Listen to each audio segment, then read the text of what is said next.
మహిమ కలుగును గాక. దేవుని ప్రియబిడ్డలందరికీ దేవుని పేరిట శుభవందనాలు. ఈరోజు మరొకసారి వాక్యంలోనికి వెళ్దాం. మరి ఈరోజు అంశంలో లోకముతో స్నేహం. మరి ఈరోజంట ఒక వ్యక్తి తన పెళ్లి కుమారుడైన యేసుకు మాట ఇచ్చిన తర్వాత లోకముతో స్నేహము చేసిన ఎడల అతడు వ్యభిచారి అగును. అంటే ఇక్కడ యాకోబు మరి 4:4 చూద్దాం.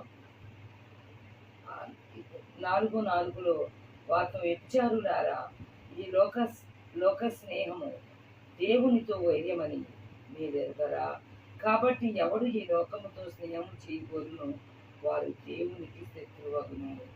ఈ లోకముతో స్నేహము చేస్తే దేవునితో వైరం అంటండి. అంటే ఇక్కడ దేవుని వాక్యం స్పష్టంగా చెప్తుంది. మరి లోకముతో స్నేహము చేసిన వారు దేవునికి శత్రువులు అవుతారంట. అంటే ఇక్కడ దేవుడు ఎవరితో లోక మనుషులతో మాట్లాడొద్దంటున్నాడా? లోక మనుషులతో కలవద్దంటున్నాడా? మరి లోకముతో కలిసి ఉండొద్దంటున్నాడా? అది కాదండి.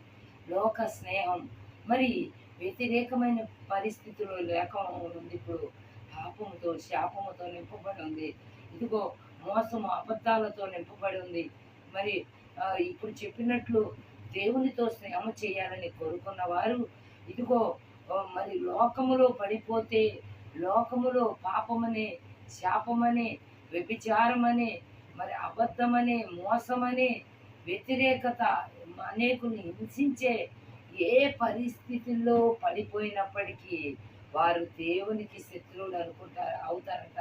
ఈరోజు దేవుని ప్రియ బిడ్డ, ఒక్కసారి ఆలోచిద్దాం. దేవుని బిడ్డలుగా ఉండాలని ప్రభు మనల్ని కోరుకుంటున్నాడు.